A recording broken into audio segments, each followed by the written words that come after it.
G'day there, it's Peter from the Music Room. How you going? I'm doing a video for Miss 80's movie music tag for 2023. I only come across her channel by accident, so I thought I'd have a go at this. This looked like a real fun tag to do. And actually quite out of my comfort zone because I'm not a big sound. Miss 80's is a lot about film music, which I'm not. I've got some soundtracks, but probably a minimal. But I'll have a go at it and see how we go.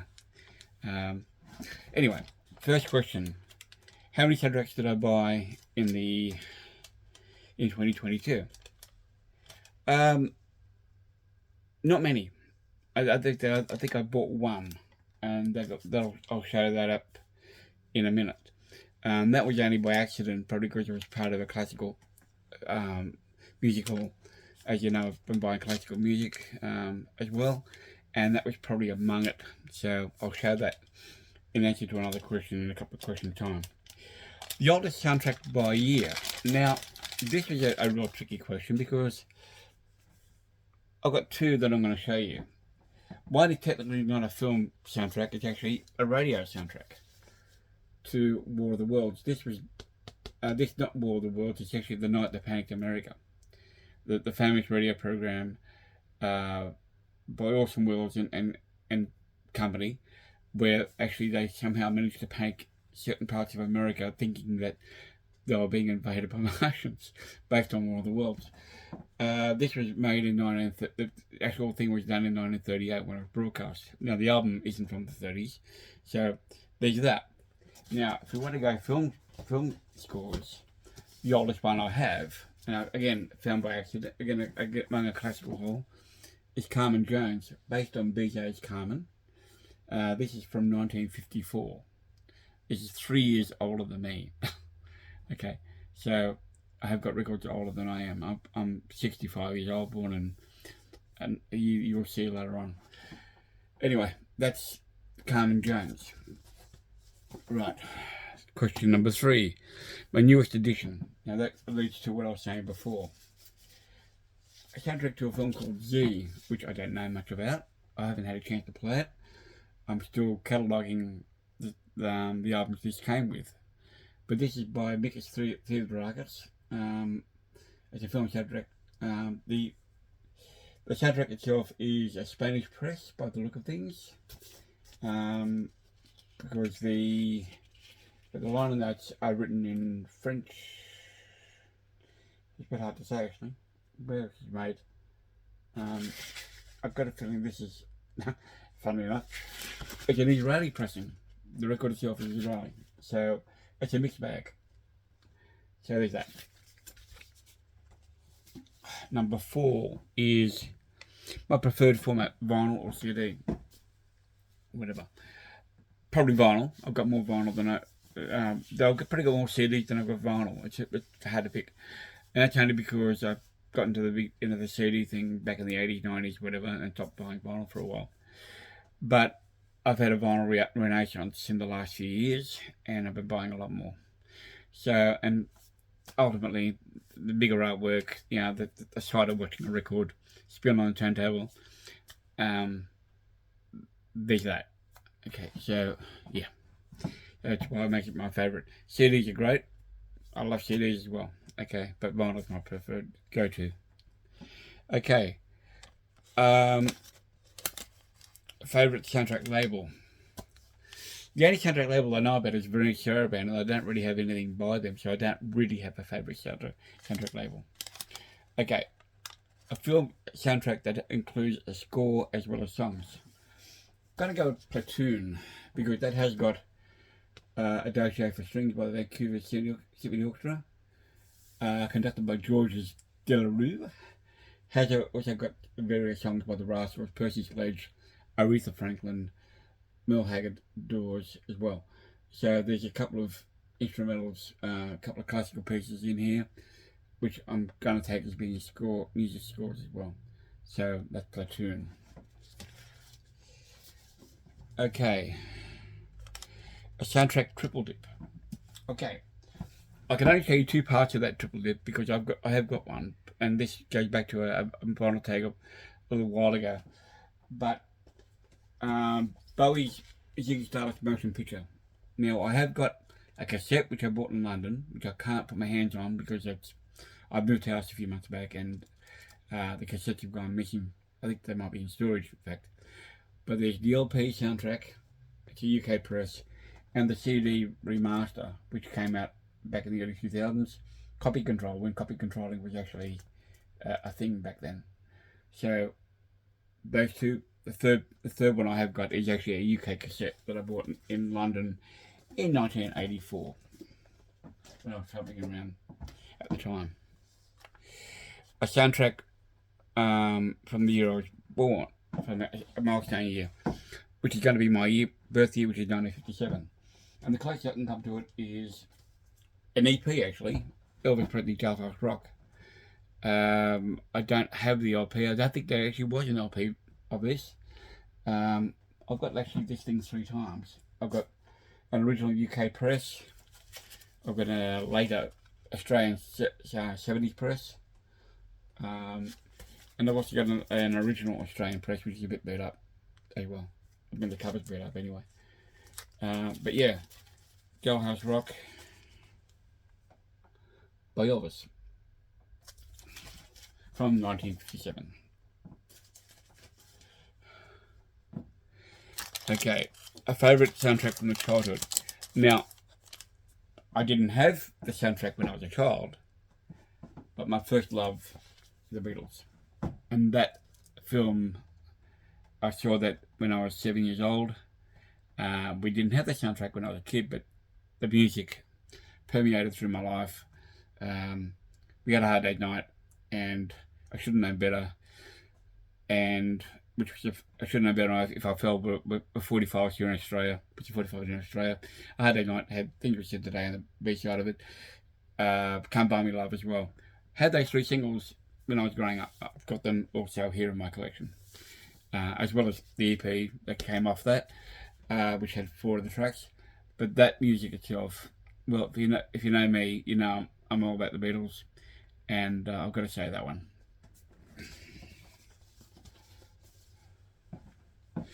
Okay. Best opening to a soundtrack. Star Wars. What else? I know Miss 80's picked Superman, which was another John Williams piece. Equally great, boom, boom, boom, boom. But this thing here comes in like gangbusters. The opening credits and the whole thing. The way this thing starts, yeah, you can't get any bigger and more bombastic than that. Okay. Favorite end credit. I remember the end credits to this film, American Graffiti. This is probably maybe the first soundtrack album I bought with my own money. Pure rock and roll, 41 tracks. The end credit scene was All Summer Long by the Beach Boys, and I remember it was all colourful and squares all over the screen, whatever. And the song itself's great, So yeah, so All Summer Long probably from American Graffiti.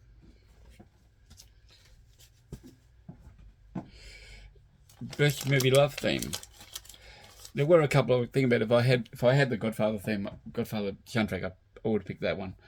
But of the ones I've got, probably the pick would be Arthur's Theme, Best You Can Do, by Christopher Cross.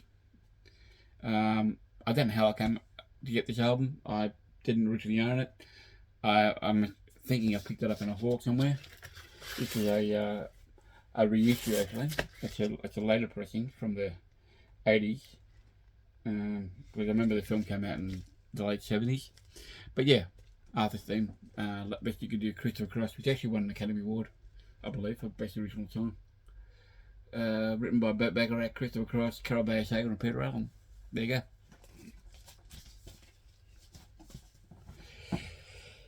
Okay. Soundtrack gets me motivated. My favourite soundtrack to relax to. Well, probably, actually, there's, going back on that last question, an honourable mention will be The Greatest Love of All by George Benson, the original version, not the Whitney Houston version. Which he made it famous later, but George Benson's version is probably, to me, the definitive version. That's also from there. That's an honourable mention on the love thing. Movie soundtrack to relax to.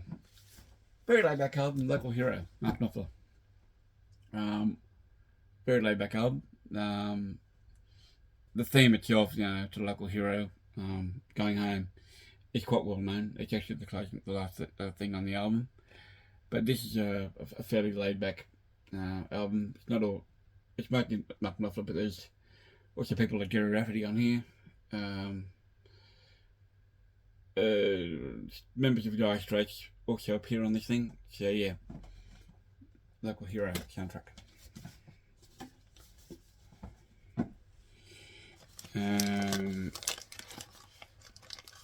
Soundtrack to get me motivated. Not really a lot to get me motivated, but I'm gonna go with the most obvious one, being Rocky. Gonna Fly Now being the key track on that thing. I don't normally use soundtracks to motivate myself, but if I was going to pick one, it'd be this one. Motivated.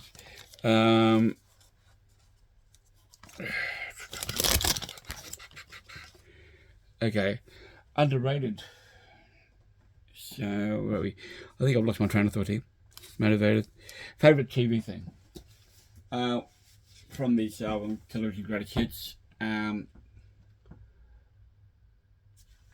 Pardon me. Any number of things out here, but the Batman theme, Neil Hefti, yeah, na, that one. You know what it is. Can't go past that one for a favourite TV theme. Underrated soundtracks. There's a couple I'm going to pick here.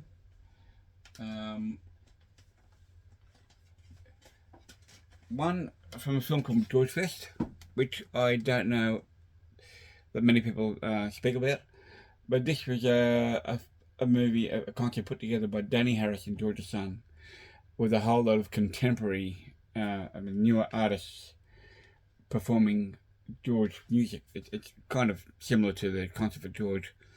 I probably could have picked that one, but that's not underrated. That's actually quite highly regarded. Features people like Ben Harper, writer Brian Wilson's on here, Cold War Kids. There's a whole lot of newer artists on here. A lot of people I'm not actually familiar with, but it's actually quite a good film and quite a good album.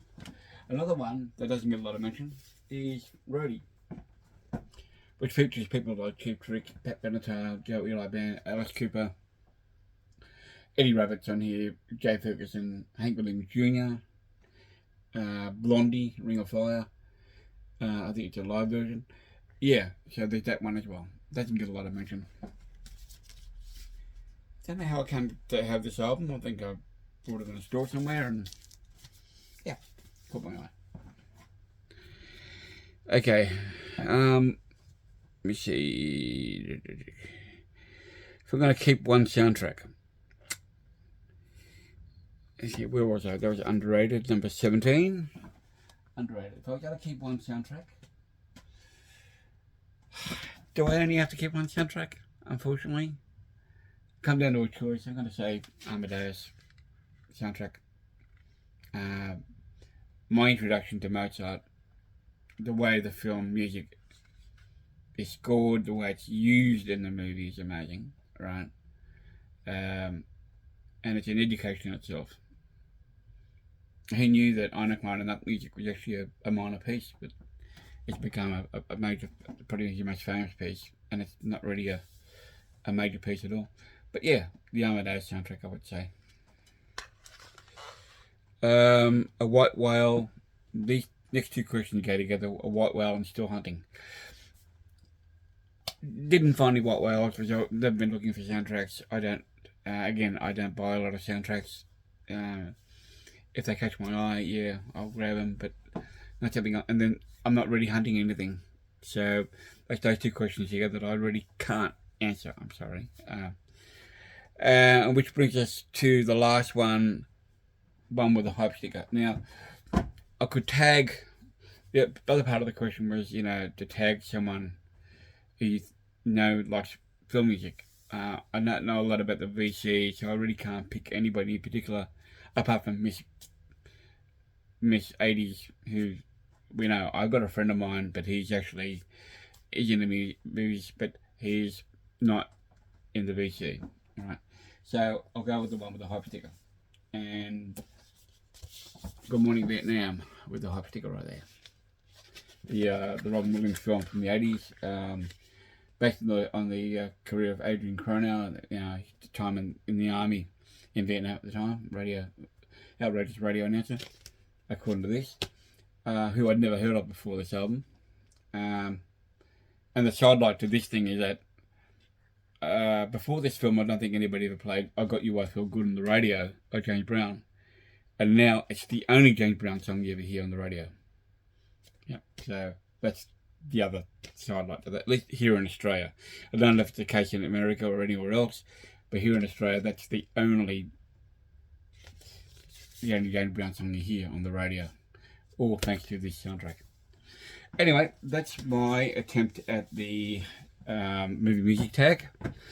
Thank you, Miss 80's, for the opportunity. I enjoyed doing this. This is a lot of fun. Sorry I couldn't answer a couple of questions, but they're not quite relevant to my collection.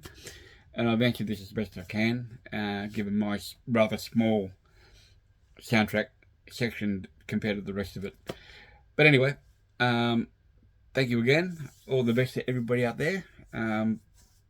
Thanks for watching. Don't forget to hit like and subscribe if you like the content. I'm up around 80 subscribers. I've been around a couple of years. I haven't done a lot of videos. This is probably the 4th video I've done in the last month or so. So I've gotten back into doing it. So I've had a lot going on in my life, as some of you will know. And I want to try to do more videos if possible. I've got a couple of ideas here so keep watching. Watch this space. Okay, everybody, take care. Bye-bye.